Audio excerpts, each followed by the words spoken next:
for discussion. The topic being loneliness, the fear of it, the fear of loneliness, loss of relationship or lack of relationship.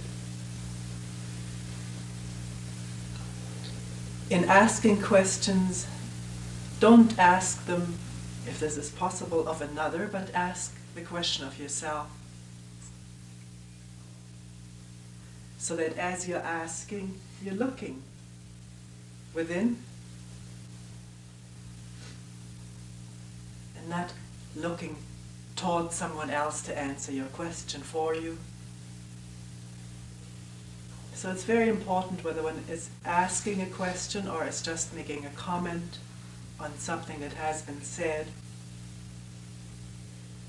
that the concern is not so much with other people, other people's loneliness or other people's lack of relationship or loss of relationship, but what goes on within oneself.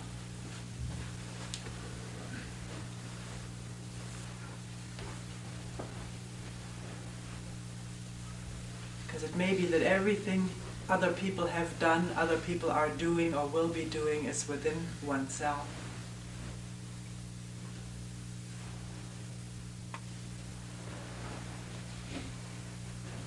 It's not important to formulate beautiful questions. If something needs to be asked or said, let it come out and let it formulate itself.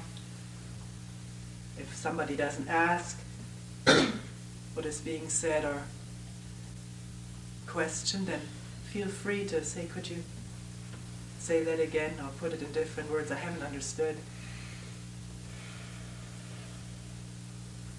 And please let us keep, if possible, to the topic which is of considerable depth and breadth.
spent a lot of time alone recently.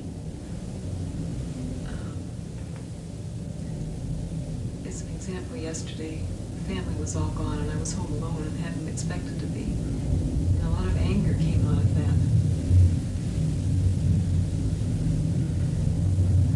It must come from expecting other people to be there.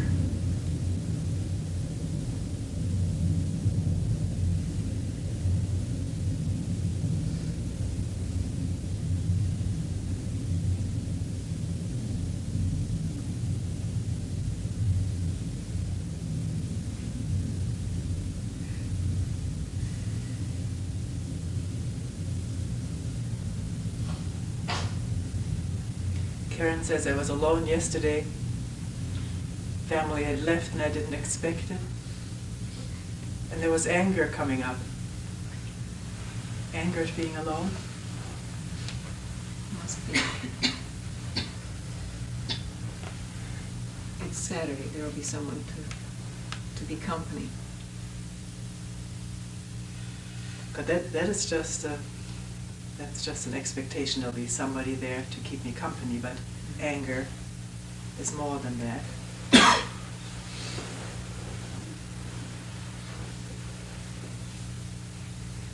Anger at the people the family having left you, having a good time, not thinking of you,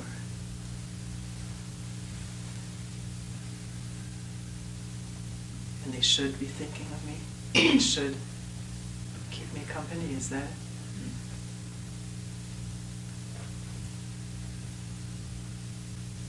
I'm not sure. I see it as a pattern though. I see where the anger and the loneliness go together and have for a number of years. You say the anger and the loneliness go together. In what way? Why? How do they go together?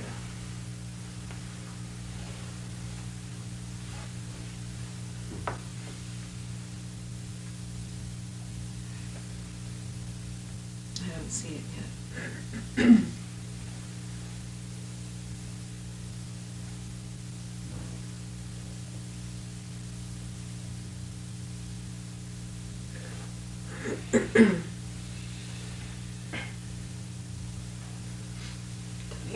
I know for me, whether I've lived alone or surrounded myself with lots of people, there's always been a real strong sense of loneliness, a desire to contact in a certain kind of way. And when people don't contact, or maybe I don't contact them, that feeling sometimes comes up of frustration and a feeling of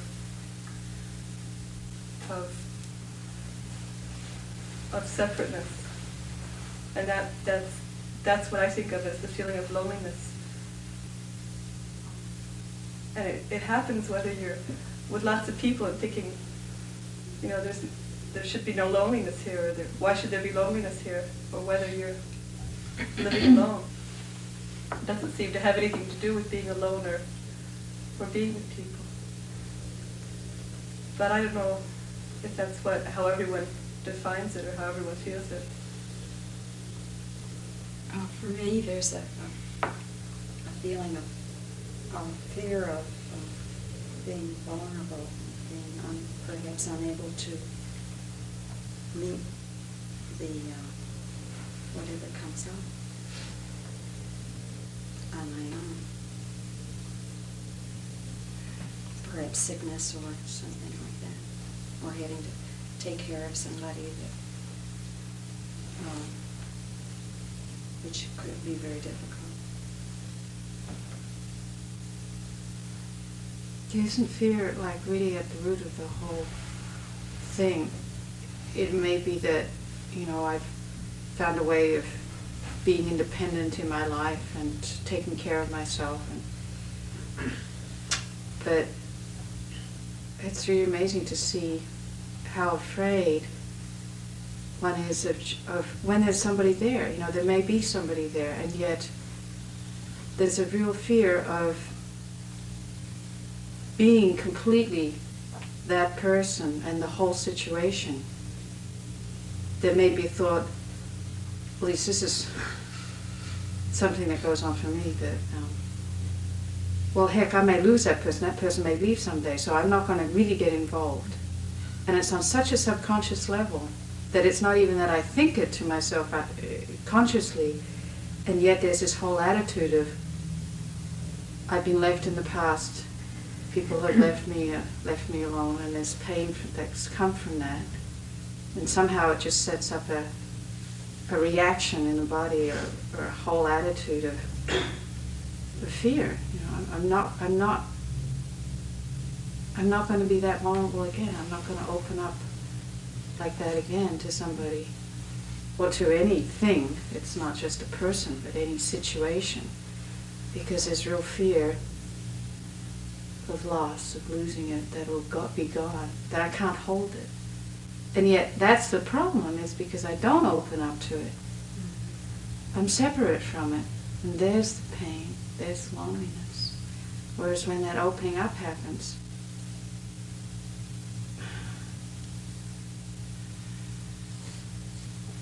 it's no problem. Is it always fear? Or is there also an acknowledging that there's certain things you can't get from somebody else?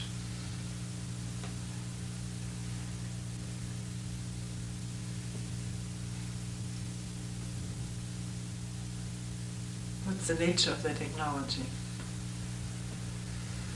Just experience. I mean, is there resignation that you're talking about? For myself, I don't feel resigned. I guess just at times I feel determined after a certain interlude or experience that not to become dependent again in a certain way, or look for specific things. Not so much not to look, but just not to expect.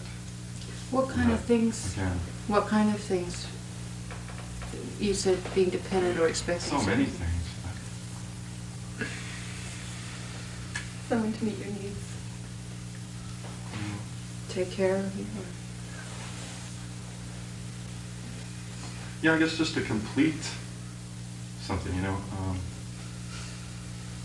And maybe it's just out of the lack, the inadequacy.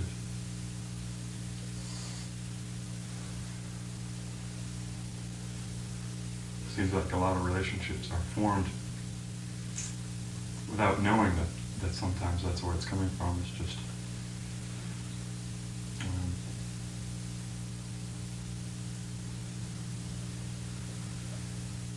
maybe not having to face oneself totally all the time. Do you say you're looking, maybe this goes on, like you look outside for somebody to make you feel better. You know, I look for somebody else to make me feel better, to complete me, so that there's a real feeling of wholeness, and that's expecting it from the other person, and that can't take place there. It has to take place in myself, or here. Maybe it's approval. Sometimes I look for from other people. But you started out saying it's acknowledging that you cannot get what you've expected from someone else. Maybe and I wondered what the nature of this acknowledging is. It is sort of resigned, well, I can't get it, and therefore, like what Sally described, sort of remaining in a shell so as not to get hurt, not to have frustrated expectations. Or is there more than acknowledging I can't get something from someone else, and therefore I won't ask anybody anymore. I won't go through the drag of asking and maybe for a while getting and then being left, and the pain of that, which is very similar to what Sally was saying, enclosing oneself again. It doesn't seem all that complicated to me. It seemed sort of that you just realize that your expectations are unrealistic a little bit. And you learn to depend on yourself maybe a little more often. Or instead of calling somebody up and saying, hey, let's do something, or running next door, you take a look or something. just with yourself.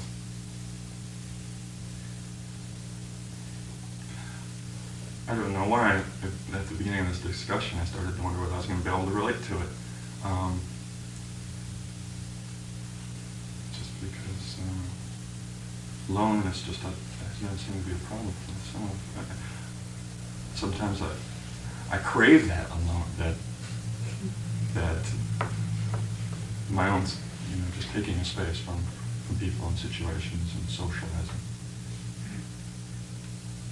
But when you have that space, are you in touch with people? Or is that an enclosing space? I seem to lose touch without taking that space at least once a day. You're just too into other people, too into their judgments of me and the give and response. But that's just me. Other people are maybe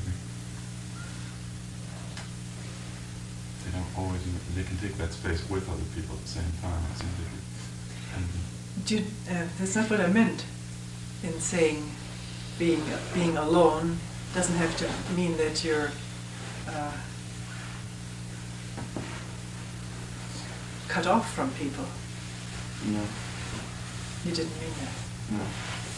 He's talking about being the solitude, finding some solitude. It's just as Jana was saying, you can be with many people and feel alone. You can be alone and not feel separate from anybody.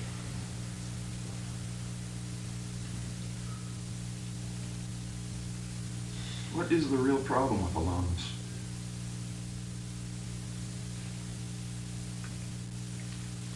I don't know Well, we said loneliness. Yeah, I use aloneness. how much people can relate to this person's experience, but for the last 10 years of my life or so, I've made it a project about once a year to go out and really be alone, not even see another human for a couple of weeks, just to see what came up, and also to be sort of with the rest of the earth, without the usual conditioned responses to thousands of other people all around one being in the way. And of course, acute pain comes up after usually about a week of having no one else around and no one to talk to, and suddenly the panorama of one's monkey mind is right there without, you can't escape it. But after a while, it begins to settle down, and this person begins to get an overview of how deep this conditioning is to be a social animal. At any given point when you turn on the television, virtually any ad you see always involves being with other people and how important that is. And the instructions you're given before you go off into the woods are, never go alone. And yet, so many cultures consider, well, the Indian culture in particular, considers that a vital aspect of growing up, that at a certain point, the brave is sent off to be alone and to see what comes up.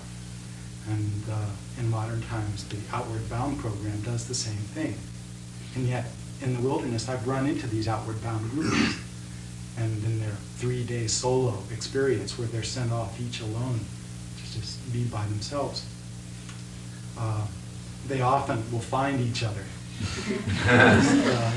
Sit up in the bushes and smoke dope for 3 days. The conditioning is so strong from each one of us for us to all be together. At the end of a 2-week stint alone for me, when I finally do meet the first person, that first person seems so important. There are no expectations about what he's going to provide for you. You suddenly can appreciate a human being for all the, quote, good qualities, no matter who he may be, and you've never seen him before. I don't know if people can relate to this or not, because I'm looked at as sort of a an oddball. I mean, I've come through long periods, I mean, fairly good sized periods of not being out in the wilderness, but feeling quite alone. I mean, feeling just this deep feeling of being alone or loneliness, and feeling things that come up, the fear of being alone,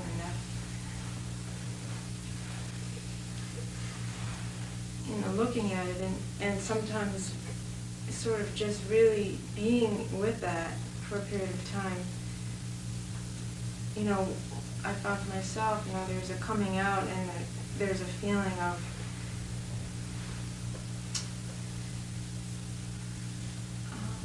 space, I guess, and through that, when I see people, I feel the same thing what you were describing. It's like when in coming out, then I feel there's an embracing of people and of things and just life in general sometimes. But I don't know whether you'd have to be out in the wilderness to go through that feeling. I mean, of being alone inside, I guess, whatever. Does this embracing come out of wanting not to feel lonely? Feel that pain? I don't think there can be embracing if there's wanting not to feel lonely.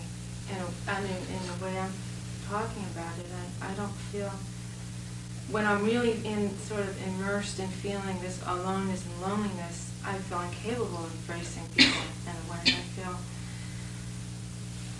isolated in that state, and I guess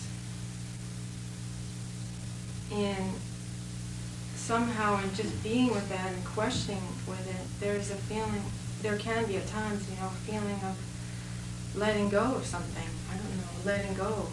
And then there is a feeling of embracing it. Then I feel at those times I'm really with the person. And it's not very often, but I don't feel I feel some, I don't know. It's an interesting thing, if I heard you say it right, I don't know, is the idea in loneliness, it seems to me, is where when one feels that deepest loneliness, in fact, that's when we do make contact with others. And it's from that we make contact with others. So do you mean, I think maybe we should differentiate loneliness and aloneness. These are two different things. Let's use the word loneliness for that feeling of pain, feeling sorry for oneself, being afraid of it, fear, self-enclosure. Whereas aloneness is being alone either with people or without people, but not dependent. This embracing quality that Susie was describing, when there is no holding on to oneself, one's shell, because there is no asking something of that person. Did I understand you right? And therefore not what you were saying. It's not an escape at that moment. If there was still loneliness felt, the fear of it or the pain of it, then you would turn to a person as an escape from that pain, that fear. But when the fear and pain of loneliness is resolved, there is what we could call aloneness, meaning not dependency, no, not asking of people to make me happy. You make me happy. Or you take care of my feelings of fear by distracting me. No, I interrupted you. Or were you the man? You said, No, it's isn't just, it out of loneliness that we really touch people? If that loneliness has this quality of fear, and No. then you didn't mean that then. What did you mean? Well, there's also the thing of why it even comes up is, why is it a question? Why is it a problem? Why is loneliness a problem? Well, it hurts. Tony? But it may hurt, but that doesn't make it a problem. All right. And it seems that, if we listen here and if we listen to people in the, just about everyone, this seems to be a part of a human condition. And I don't mean conditioning. I just hear this word conditioning all the time, and everything's conditioned. That's part of the condition. It is. But why is it a problem if we feel that way? I mean, it may just be you're really lonely and you may be really in pain. And if it's not a problem, that's where you may well be able to meet other people. So what makes it a problem? And what doesn't make it a problem? Is that it's theirs. It's there. We don't want to be lonely. Yes. But that And it makes it a becomes a problem. And the question is, why don't we want to be lonely? And we make it a problem. There's so many things. The word means so many things. It means isolation. It means separation. It means immobilization. Sometimes I feel that I can't move. I can't touch. I can't breathe. I'm not there. Alienation. Separation. Death.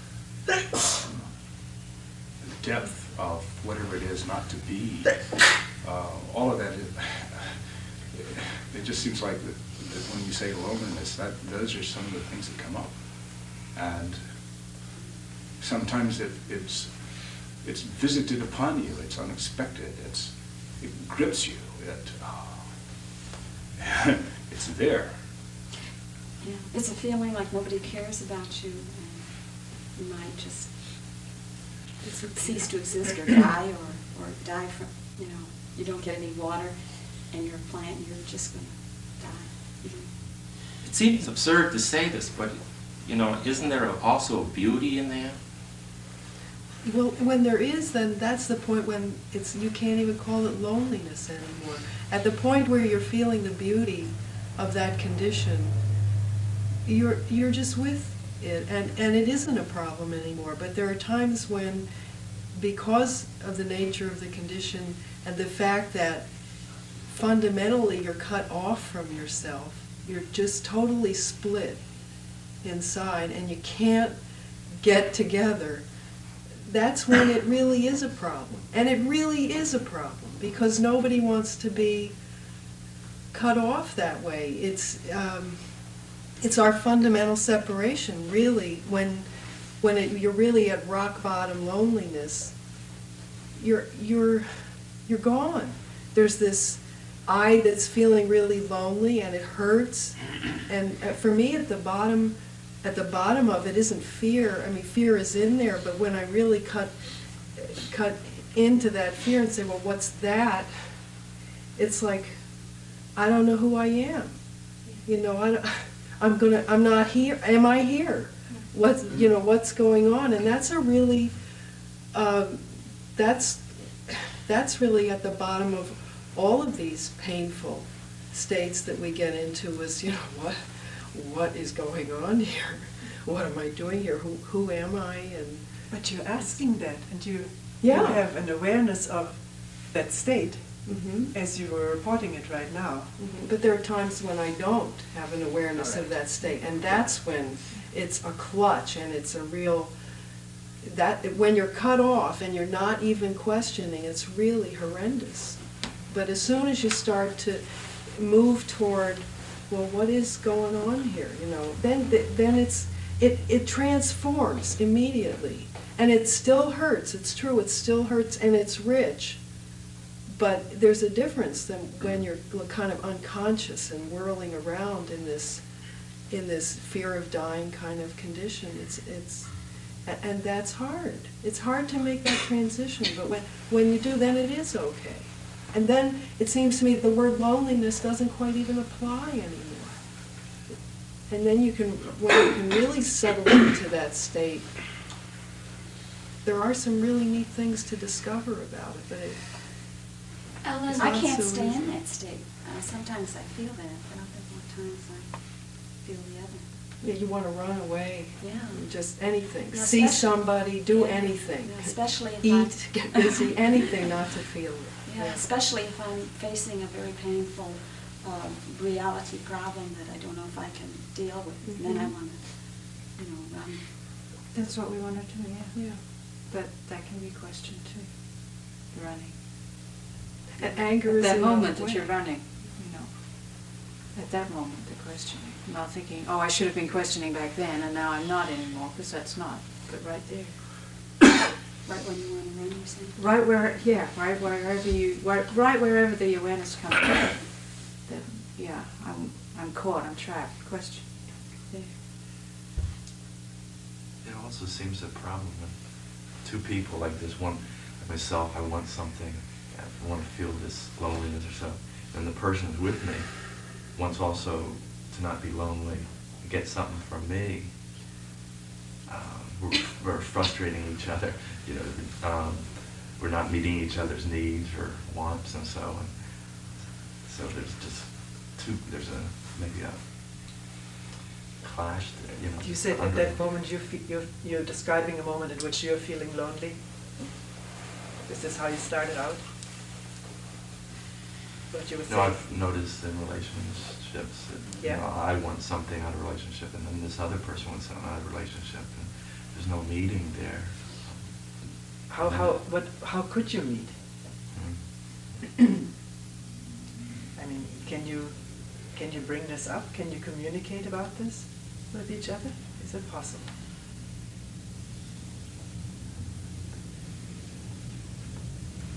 The loneliness, the wanting you to fulfill me. Because if you don't open it up for the other person, but if you could open it up for yourself, if you can, what appears is what would appear in the other person too, very likely.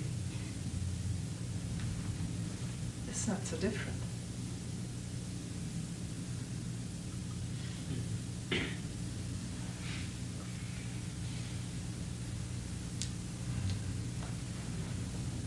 To say to another person,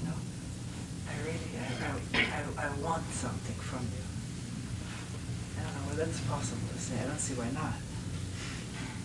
We have all this very superficial talk all the time just to hide the depth of ourselves,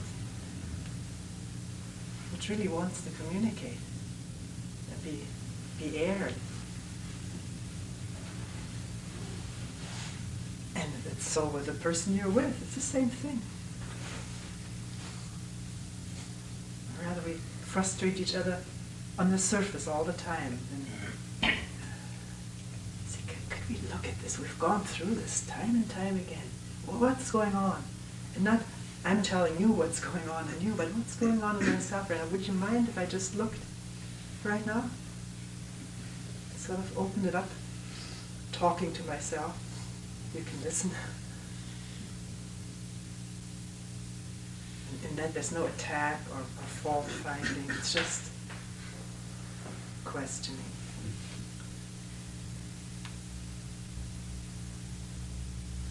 You said this deep self or something wants to come out, wants to explore, or... I didn't say deep self, but yeah. Oh. Well, what did you say? I don't remember. Okay. There's so much depth Yes, the of depth. experiencing or feeling. And it Yeah. seems to be that most everyone wants to let it out, or... Yes, or touch it, and maybe. But what does one do? Observe what what you do when stops you. us from doing that? Yeah, this is a good question. So you have to watch, don't you? Next time you're with somebody. I feel for myself what may stop me at times is in being really vulnerable with another person. The fear of being, that vulnerability, being taken advantage of by the other person. I mean, this is something that I feel, fear, they somehow they see your vulnerability and somehow they feel that somehow they're more superior because they're not feeling that vulnerability that you're feeling. And in a sense, if you're not really clear in a feeling of that you can almost grab onto feeling that you're no good or something because you're feeling vulnerable and they're not, you know. Mm-hmm. But it's more that that person is not willing to face their own vulnerability at the time. But I feel that sometimes it's a real fear to just be all exposed, you know, for me, because I feel that so many times in my past that it's been taken advantage of. And well, the situation with this other person may not be one in which one can do that. But from and past, do it only to yourself. Yeah. I think too, sometimes we set up all these expectations of people. You know, you want someone, for instance, when a woman goes out with a man for the first time, she wants him to be charming and open, and then, you know, she sets up that expectation, and it blocks her as well. He has to live up to that expectation. He can feel it, and so he's so busy emoting that she can't get through. It works both ways. I know I do that. I try to stop it. It feels like one of the kind of dilemmas of loneliness is, for me, it feels loneliness is a feeling of dependency.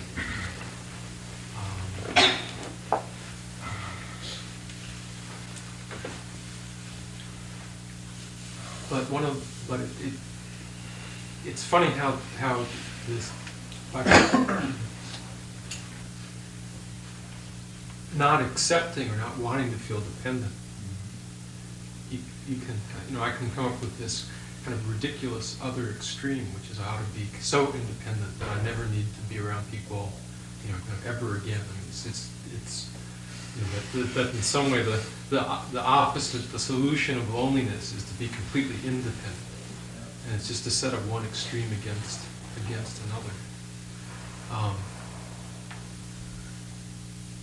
Yeah, nothing has really resolved. Nothing has opened up. There isn't a. Yeah. It also comes out of fear.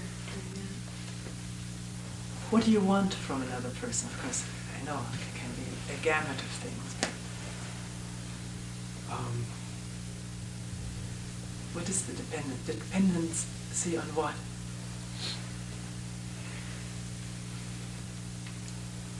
Well,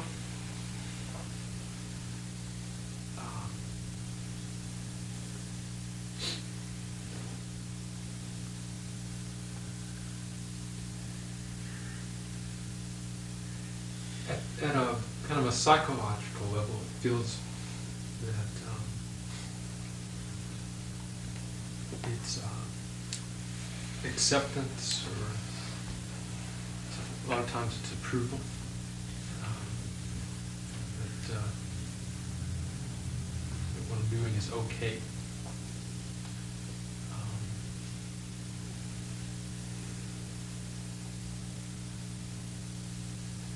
But the feelings sometimes are strong enough, so I suspect that down there someplace it's almost like an issue of survival.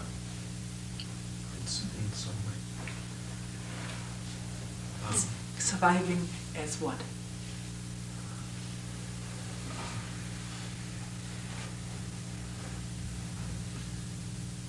Well, it's an image.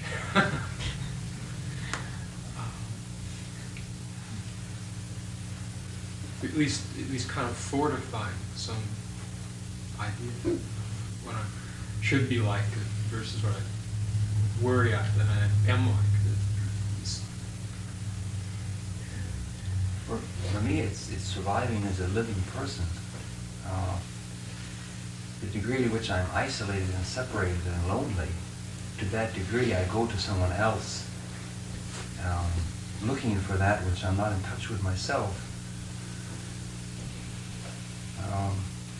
When this discussion started, the first words that came to my mind were, I'm not lonely.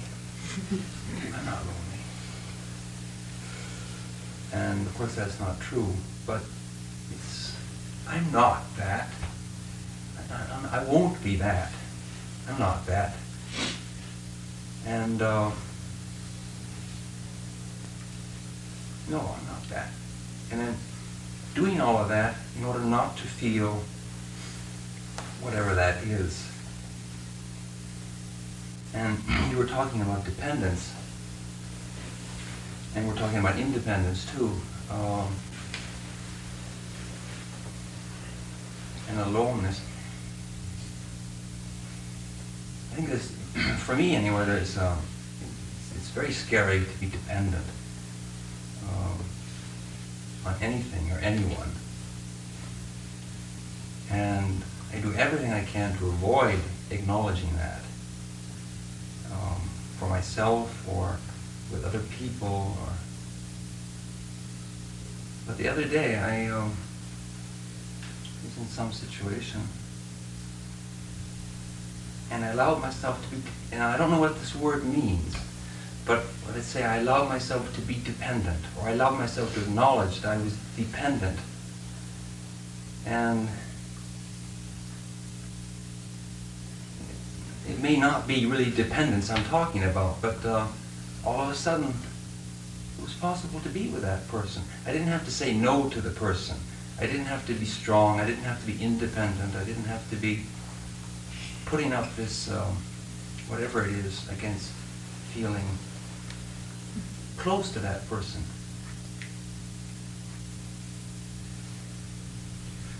I've noticed, it was been kind of a surprise how much of what I've done and often still do comes out of feelings of loneliness. Even very little things that are very trivial. Look at them oftentimes motivated by that.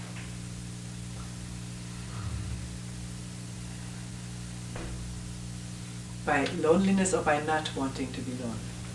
By not want. I mean, it's. Or by what? Well,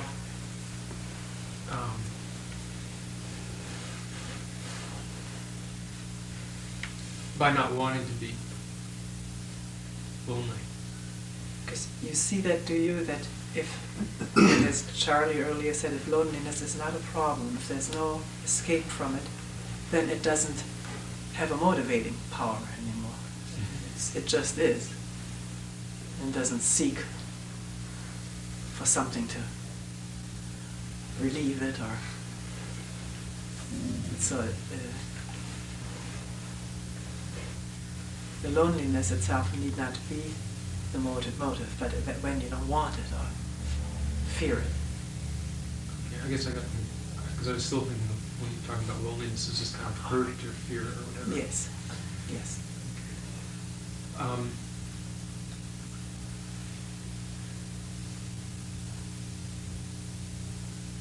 Well, seeing it's definitely, or accepting that was such a strong motivation, and watching has been very helpful. But it's also, I mean, just also kind of astonishing, because I think to the extent that I've been able to accept that, is I've been also seeing it around me. It's how, or at least it feels like a great deal of, like a tremendous amount of human activity comes out of loneliness, or the attempting to solve that problem. Quite often it's just entertainment, isn't it? It's so easy for us to pick up a phone now. Well, I think it's the way people make food, the way they dress, when you brush your teeth. I mean, it's amazing sort of thing. At bottom, there's this deep longing for love and for sharing in an intimate way with people. How can you brush your teeth and not feel lonely? Excuse me? What is the device when you're brushing your teeth? News Crest. Toothpaste that talks? Or one that tastes good, maybe. But isn't it maybe what Gordon's talking about is that we do so much just to feel that we exist? You know, I'm taking care of myself. I'm grooming myself. It feels good. This, rather than just the action, this little something that comes out of you know, I'm here and I'm doing something for myself, and that kind of blocks out this quality, this whatever it is, this loneliness that we don't want to face. When you're brushing your teeth, I mean, like there's a person in the mirror looking at you, and sometimes you can look for some sort of approval or validity from that, and which kind of brings up something else too about what we expect from other people, not necessarily in the context of loneliness, but I think sometimes in myself what I see is what I would like from other people is a kind of being noticed in this world. Somebody to chronicle my existence for me, write my biography moment by moment. I mean, in small ways, just to perform for somebody. Very interesting. I see that a lot in myself. I don't feel too lonely, but I think that may be part of it too for some people. It's a fact for me. Yeah, that hits the nail on the head. Please look at me. Chris was saying it's so easy to pick up the phone, but just right after you said that, I just sensed with myself that sometimes we put conditions on getting in contacting another person or letting another person contact me. Unless it's a very, very close person, a close friend, a lot of those barriers of contacting that person are not there. Usually if you just know a person, shallowly, there might be more barriers up for that contact to take place, and those barriers really helps make one lonely. I'd like to go back for a second on what Sally said and what's been said here about brushing your teeth or not existing or something, wanting to exist. And I don't think the thing here is to go on the direction of nihilism, as if to destroy oneself or anything. There is someone here. And there is someone brushing their teeth. But I think the question is, who is it that's brushing their teeth? And it may be that these pictures that people are talking about, or the chronicle of keep me alive type thing, may not be the person who's there. But it may well be a mistake to try to pretend that we're not there brushing our teeth.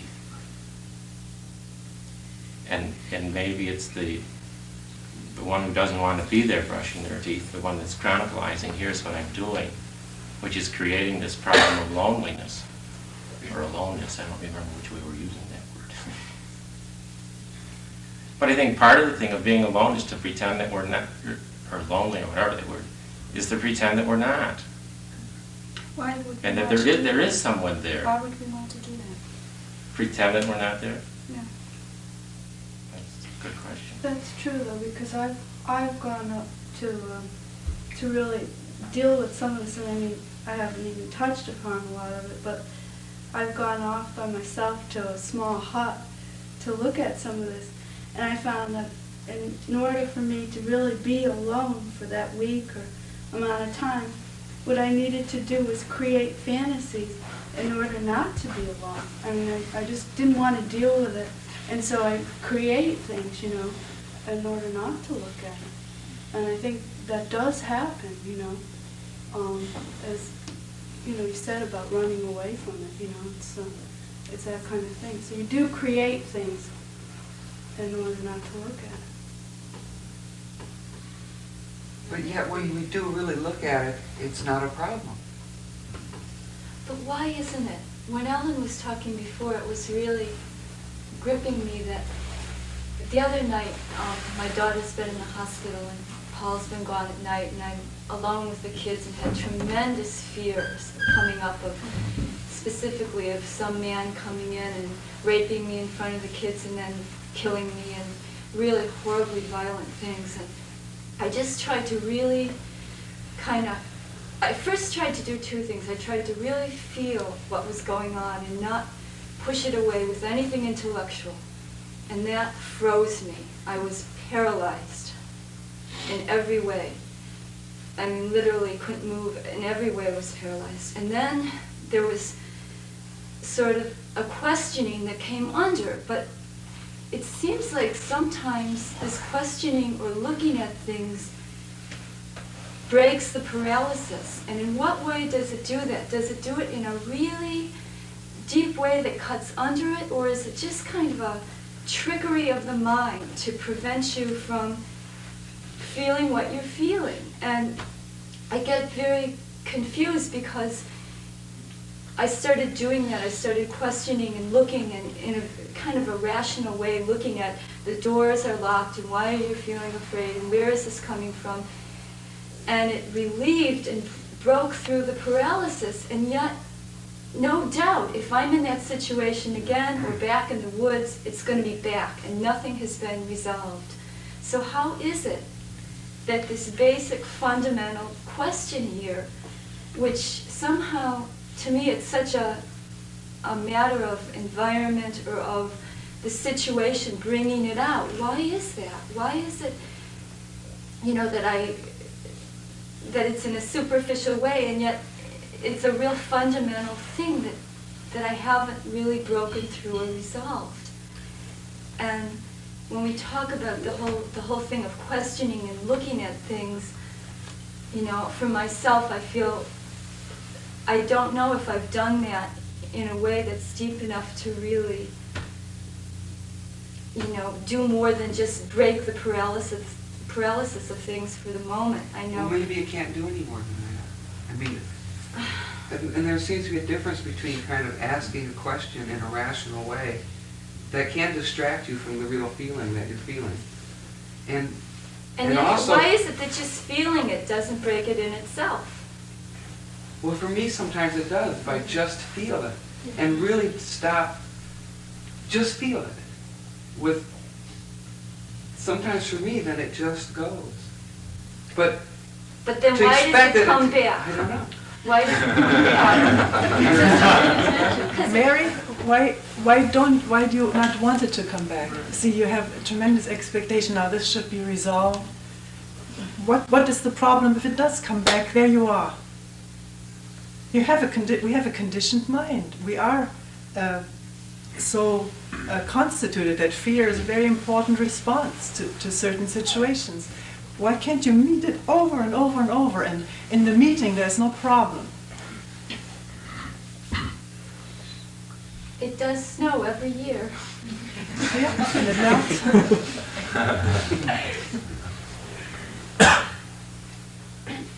But Mary, if you say to yourself, I'm going to feel this, and if I feel it real good, then it'll go away, then... No, there's not that going on at the time. There's really not. Yeah. Then it comes in and it does go away, and you say, I wait do a that. minute, what happened here? I know how that can be, though, because I do it myself. Maybe the questioning in a rational way is a kind of an escape in that case. I don't know. Well, I even get confused, like with, like we've been going to a thing where I've been trying a few Tibetan practices or things like that. And in a way, it always seems like there is that element of when you use these practices, they're very effective in getting away from whatever, whatever that is.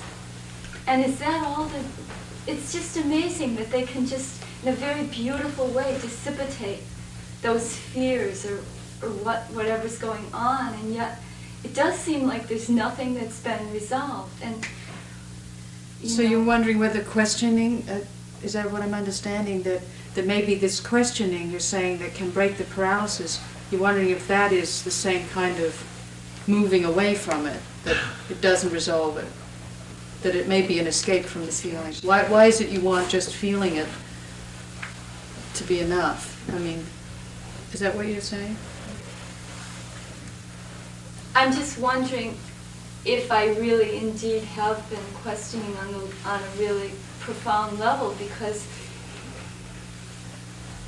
when I do, the paralysis goes, and yet I know that it comes back from time to time when I'm in situations that evoke fear or loneliness or whatnot. You say you and I know. keep feeling like, here I am again, nothing's been resolved. This is amazing. Do you expect that it'll be resolved? Or Not anymore. It sounds like maybe you better- do, but maybe- it sounds like do you you do by expect what you it won't say. be resolved? Because every time it comes back, kind of you're astonished, and maybe you're implying also that you're disappointed.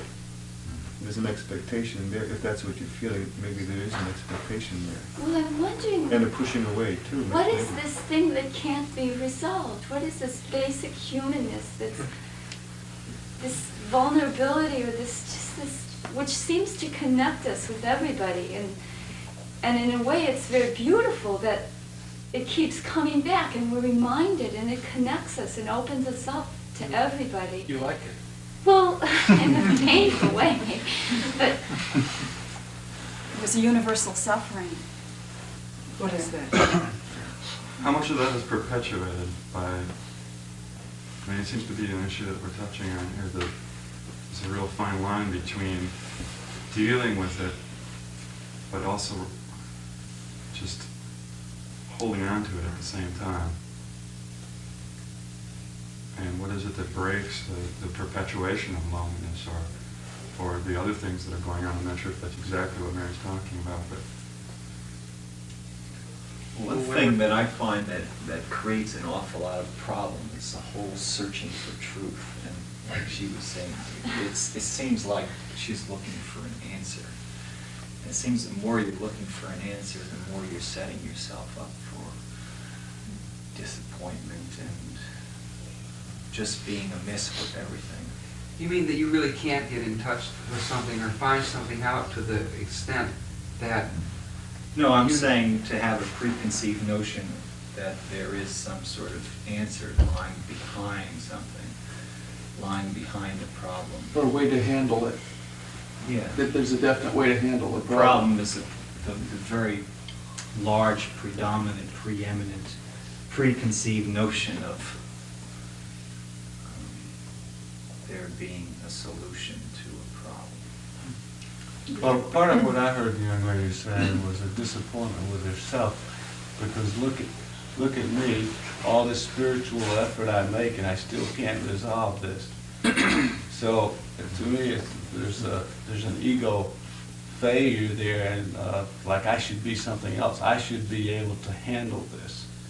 You know, I mean, that's part of what I heard. It wasn't just trying to make this issue go away, but there's a me, you know, look, you know, I've been doing Zen or Tibetan stuff, and and gee, I can't even make this go away, and I must be really bad. I'll never do this. And I think that that's one of the kinds of the things that sometimes dawns on us, and that kind of causes a breaking of some of the patterns, just to see the subtlety of the ego effort to think, okay, I'm going to think my way, or I'm going to feel my way, whatever it is you want to use, so that this doesn't happen again. It's still that subtle ego to try to dominate actual living. You know, there are certain problems there are no answers to. There's the universal suffering. And for me, there's some fear there because there's a woman in a nursing home that I visit regularly. She has Alzheimer's disease, and her face haunts me because I look at it and I think, where is the person? Could you speak up? There are certain problems that there are no answers to, and there's a universal suffering involved. And one of the things, I go to a nursing home frequently, and there's a woman there who has Alzheimer's disease. And her face haunts me because I look at her and it seems as though there's no person there, as though there's no humanity there. And I think, where is the person gone? And it's terrifying because I think disease and death, and where does the person go? And she's... Do you really ask that when this haunts you? Do you really ask that? Yeah. Inwardly, what is this person? Where is the person? Where did she go? And she looks she I mean, not just explained- about that other person, but about yourself. Where am I going to go? Yeah, because that's Yeah, the fear, isn't yeah, it? yeah, The where am- identity, identifying with this person, and then this the same thing is going to happen to me. Yeah. And where am I going to go? Yeah. And who, are you really asking this, or is the mind just turning over? No, I feel that, but then I feel afraid because I don't know where I'm going to go, and I don't know sometimes why I'm here and why I should be suffering. And maybe I'll get some horrible disease like that, and there'll be nobody to take care of me, or that I will just disintegrate as a person because look at this woman, And what do all these thoughts do? What do they as do? you're thinking these thoughts, as you're putting them out here, what happens? Thinking of what is going to happen, I may have the same thing, nobody may take care of me. As this thinking rolls on, what state do you find yourself? A feeling of being very alone in perhaps an uncaring world. At times, sometimes I feel that there are people who care, but they may not be able to do anything about it. I mean, I go to this nursing home and I see these people suffering in an intense way, and there's nobody to help them. It seems like your fear of suffering has become the suffering. And instead of actually suffering, thinking about it and the actual fear that it may happen to you is more suffering than there might actually be. That may be true. And who is the sufferer? While ago, Richard was saying, if I remember you right, I'm really afraid for this, how did you put it, for my direct survival? Yeah, that was... But then you continued saying, I'm not like that, and I'm not like that. Do you remember that? sort of... I mean, you said something, and then I responded to you.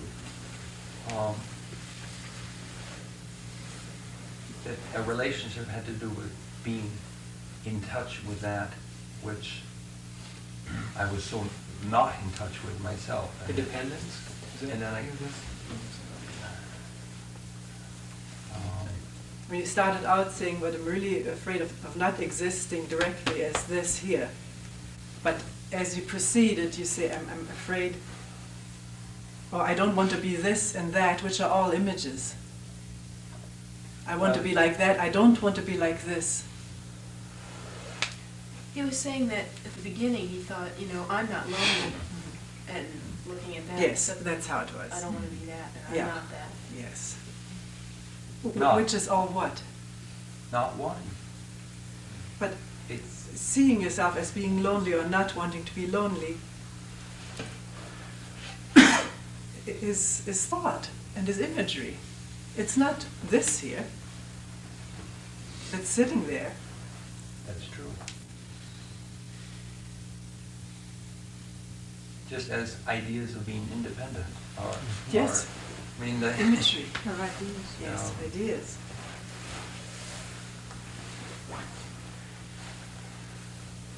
One thing that comes to my mind when I listen to this discussion is the role of being a member of a family or a tribe or a community, and that we don't that many people in this culture don't have a sense of identity related to being a member of a group like that.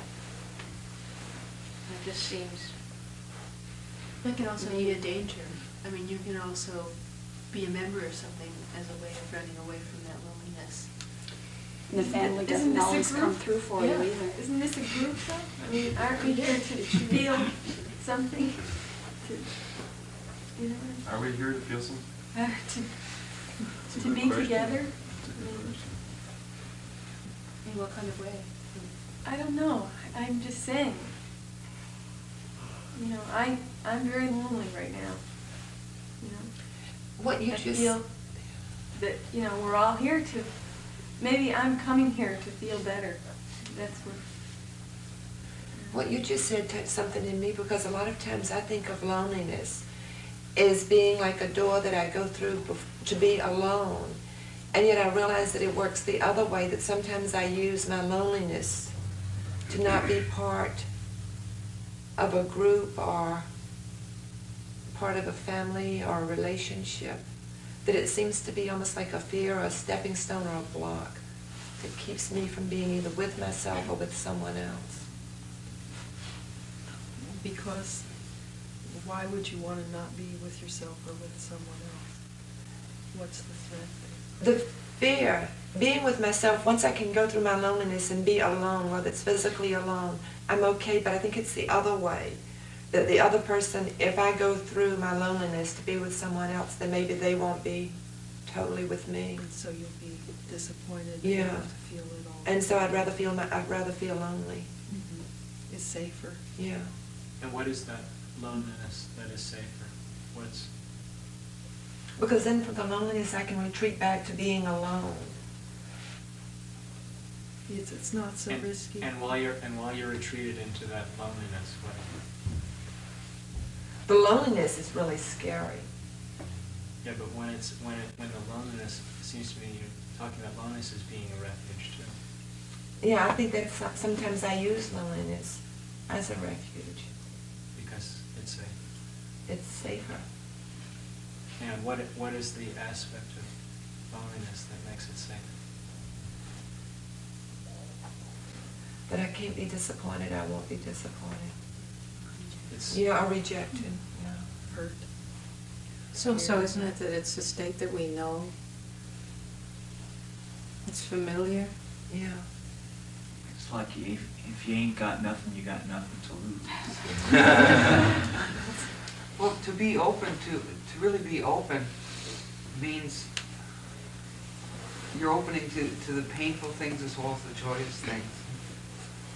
Sometimes for me, I know to feel this loneliness or somebody doesn't care or I've got to do this alone. I'm not expecting to feel anything other than just rotten. But oftentimes for me to open up to somebody or reach out, I'm really looking to feel connected, not feel a state of no pain, or even joy on the positive side. But to open up, to really open up means to open up to whatever comes up. Maybe I'll get a slap in the face that hurts. So all I'm saying is like, this loneliness that we retreat, I can relate to that, retreating to loneliness. It's easier. You don't expect it to be anything other than, you're not like exploring or open to things that can hurt. Isn't there a difference though between this loneliness that you retreat to and this loneliness that's unbearable? A friend of my wife, an old friend of my wife, just committed suicide, and she spoke of this feeling, this terror that she couldn't get away from, and I suspect that this feeling that she had was not being able to relate to people. And I just wonder if the human body and mind, what disturbs me about it is that it is capable of experiencing these feelings that they're just hard to relate to. And as I say, I think one of the reasons that this person and maybe other people commit suicide is because of a real feeling that we're terming loneliness, but it's just a feeling that sometimes becomes very hard to relate to, and this is maybe why some people commit suicide. I had a period of unemployment for a while, and I had these feelings. It's just a terrible feeling. You can't really, I don't really know how to relate to. It's hard to describe how to relate to these feelings when you have them. But this period that I had, it was a few years ago, you just feel totally cut off from everybody else. I haven't had it lately, but I still have dreams about it. And it just, sometimes it just disturbs me that here I am with this body and this mind that are capable of, this could happen again. At the time that I had it, I didn't question it. Maybe that might do something to it, but when this does happen, I think it's, as Ellen was saying, it's just an unbearable feeling. You just don't know what to do about it. But you're not feeling that now? No, oh no. Do you remember how it resolved, or what kind of things are different? Or well, has it changed? Yeah, it went away. Eventually, my contact with society came back. I was employed again. I got my Blue Cross Blue Shield back. That'll do it.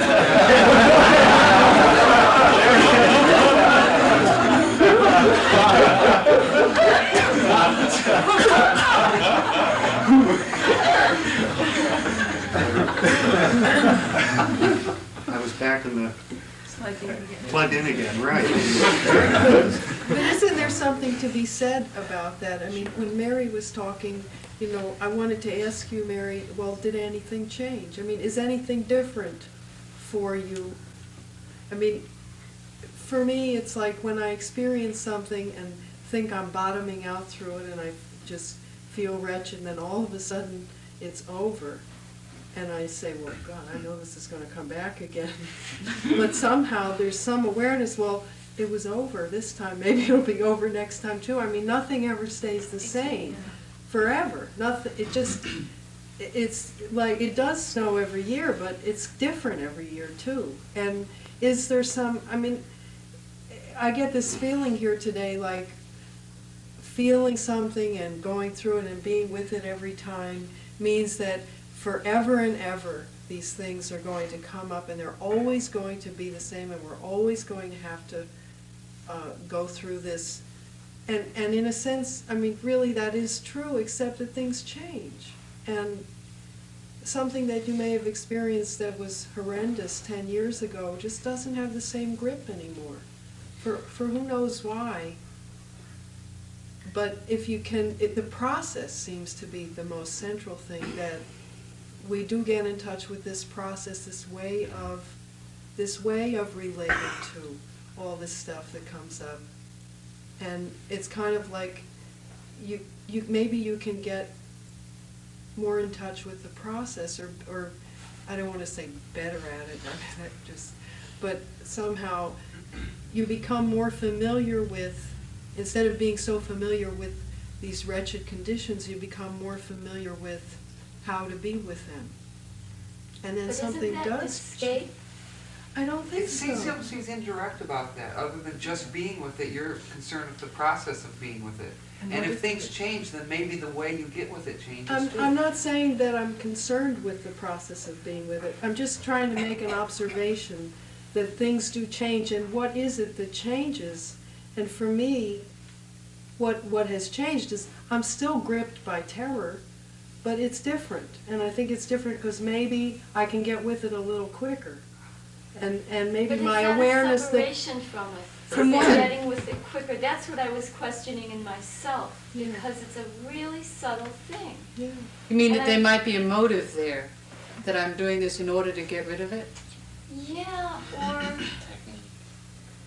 Well, that's what something swept away by that it. can be so all-encompassing can suddenly be gone.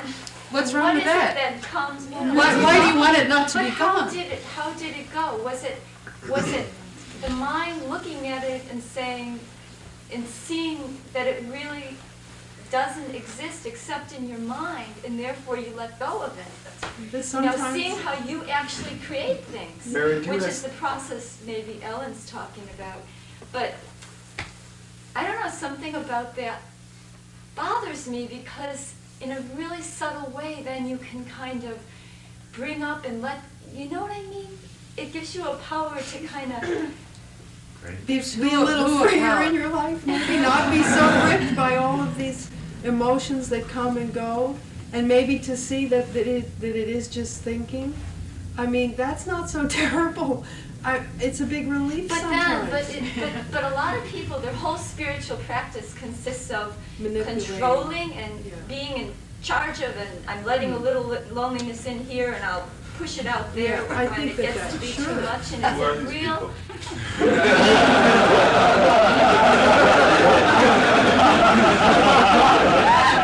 That's what I was describing that night. I sort of, after it was over, I don't know.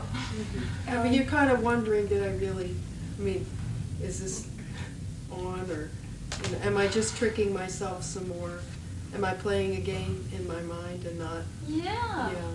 So this is what I wonder, are you just changing your thinking? Do you just change your thinking to have better thoughts than you used to, and then these thoughts don't have that kind of power because they're just better thoughts? Well, when I'm gripped by terror, it's the same old terror that it was the last Right. time. If you think about it, if you think. I mean, you recognize it already with your memory, and then it makes it the same old terror. But it's And not. It's not the same. It cannot possibly be the same terror, except that you impose upon it your memory of your last 10 or 2 or 1 terror. Well, I don't know if that time that I'm doing that. I don't think that at the moment that I'm gripped by it, I'm saying, oh, this is the same old thing, so I don't have to be gripped by it. But you may be saying that, and you may be calling it terror, which is already also an interpretation. It's not the state of not knowing what it is. I think there's 2 principles. Sorry.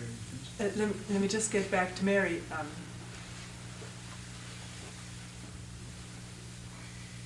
What you're describing, if I understand it right, is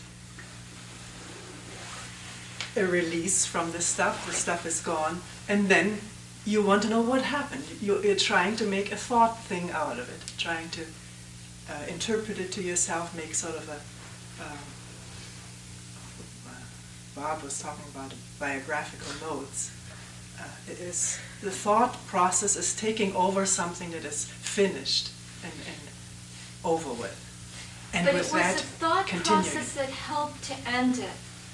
It was this one night being utterly paralyzed by these fears, and then Which were thoughts. Somebody coming in and doing this to me or that. Exactly, and looking at it. Your thoughts were merely demasculating a real situation, and that... Well, real. They created it. Are fears and feelings any different from thought? What's real and what's not? Well, that's a good question. Sometimes Can you? We can't have too many things going, but. One thing I've found useful in things like that where they just seem to be kind of too big to really get at straightforward. I hear happening for you a lot of aversion to that feeling of fear. No. I keep hearing you say things about having gotten rid of it, and phrasings that. That's that seem to- afterwards. At the Yeah, moment, yeah. it's just the fear. At the moment, that's all. But it is. what I'm trying to say is that it might be more useful for you in some ways to back up from the fear one step and look at the aversion to the fear and the nature of that, and follow that down once and find out how you're relating to the fear, and it might be easier for you next time to really get to the bottom of the fear itself. Is the fear important for you? I don't know what you mean.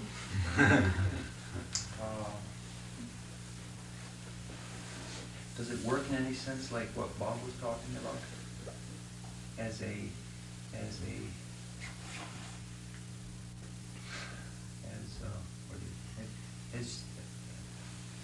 your thing in the mirror? may have that element. I certainly didn't notice it at the time, but it certainly may.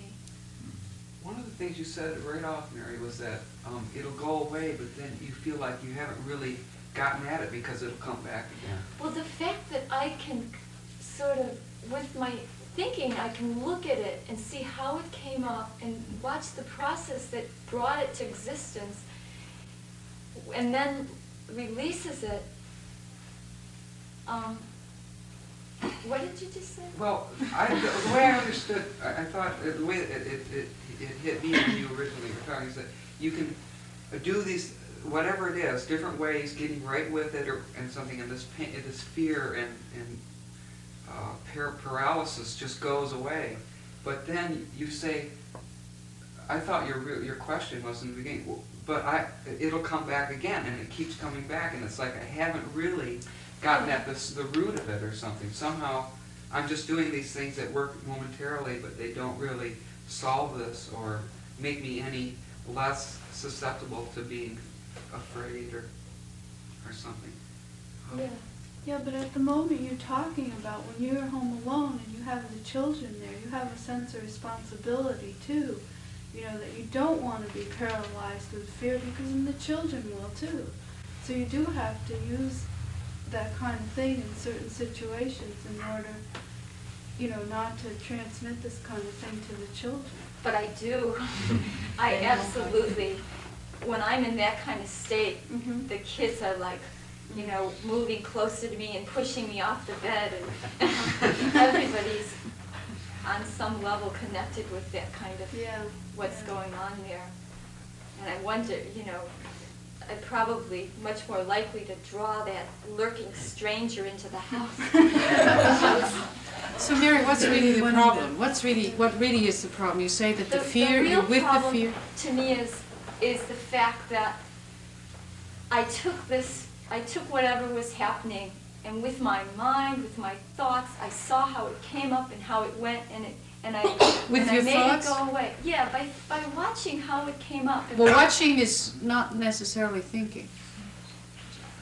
So were there thought you watched it come out? It's a separation from the paralysis. You were aware of the paralysis? Was that the No, separation? No, What was the I separation? just started like looking at how I had created these fears and how they had, Right. how I had let them grow and Which is awareness. encompass everything.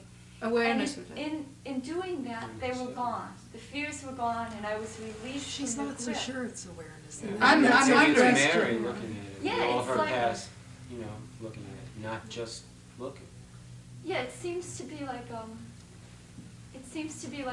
like thought, like thinking myself out of this horrible corner, and Thinking, looking at it. And another part of it sounds like in the process of it, the children came close to you, and it almost sounds as if it began because you were feeling really lonely and afraid. And in the process of feeling lonely and afraid, everyone huddled together and you emerged from it too. but it was just thoughts.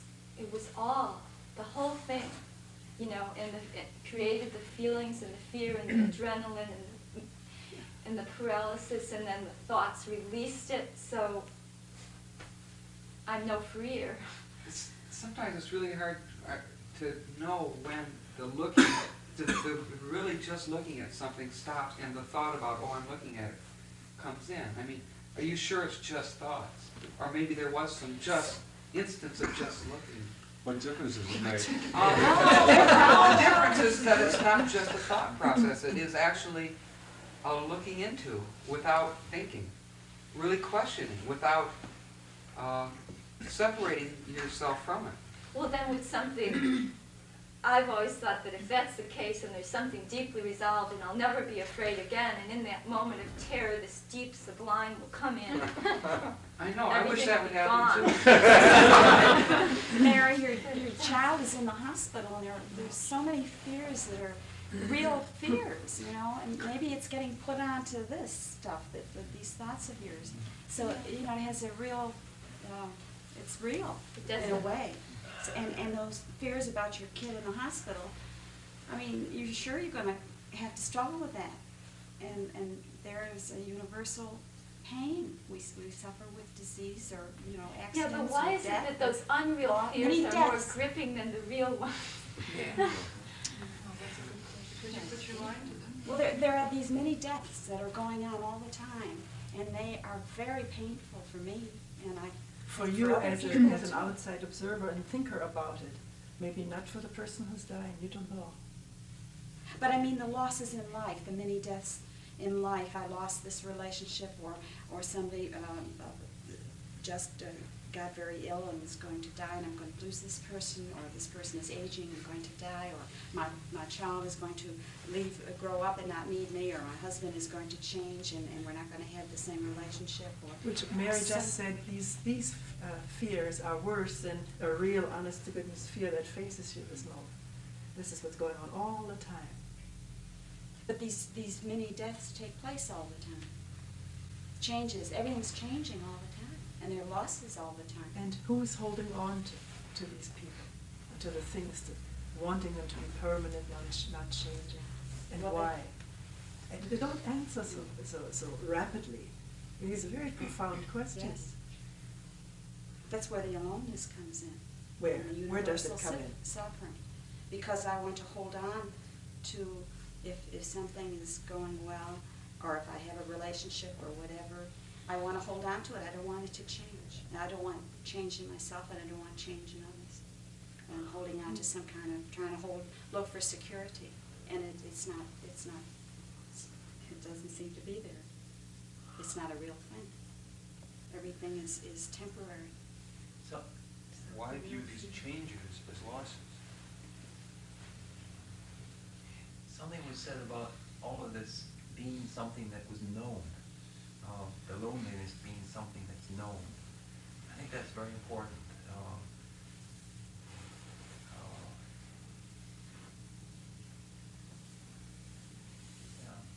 Just that. So it isn't. Do you see that it isn't known? Well, I see that it isn't known. What all you know I see is is that memory? people know a lot of,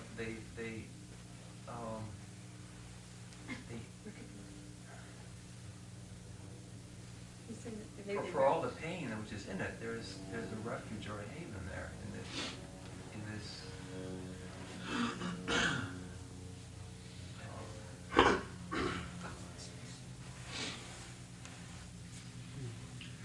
One of the things that yeah, and I see that it's not. Yeah, I see what you mean there. That what is really there is. What is? If you don't immediately stamp your memory on it, and then. Or not wanting it. Or not wanting it. Not wanting it, it's something you know and remember. That's in there. Because if you don't know it, how do you know whether you want it or not? Or who is there to? You don't know.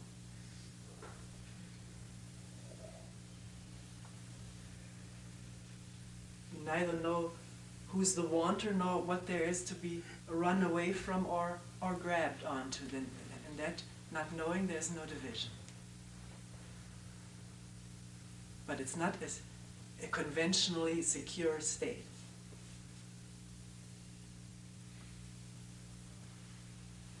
Not conventionally. All conventional securities are no security. Toni, something just hit me when you said that thing about, you shouldn't answer right away, that it's really a profound question. Yes. I realize that I'm so caught up in the energy of all this kind of stuff we've been talking about. So completely addicted to that the idea of really breaking away from that and sort of radically questioning into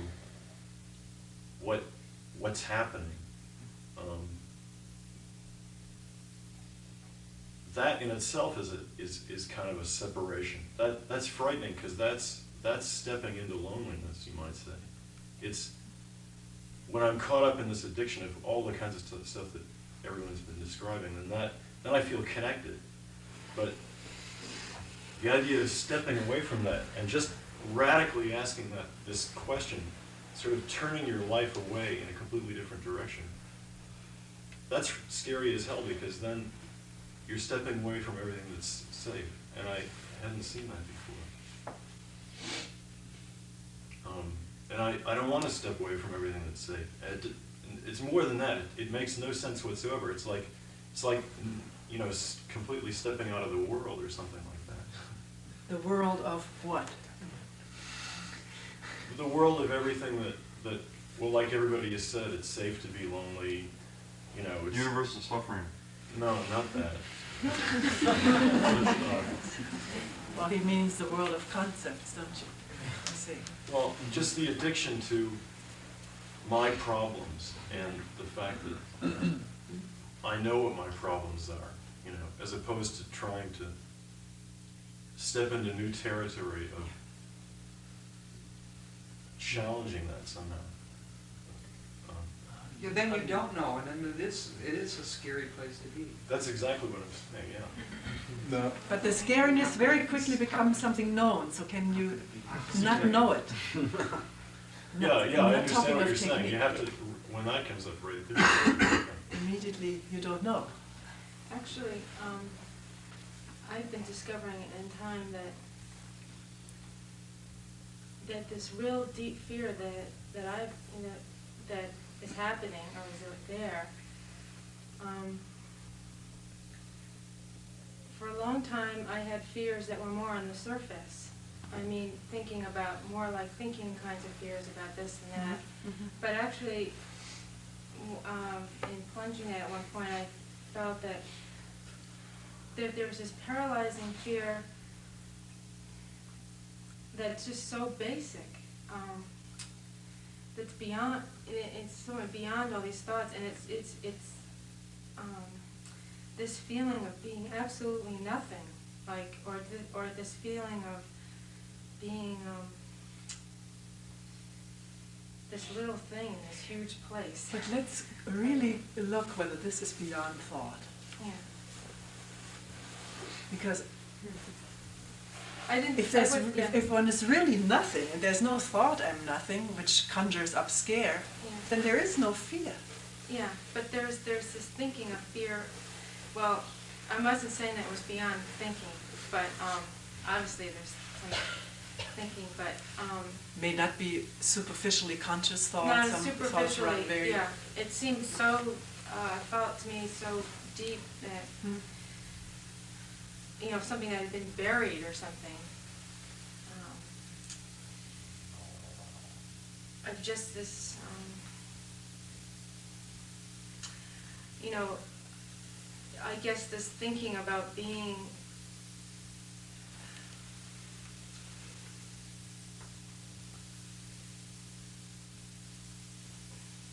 like this, just this body, you know, like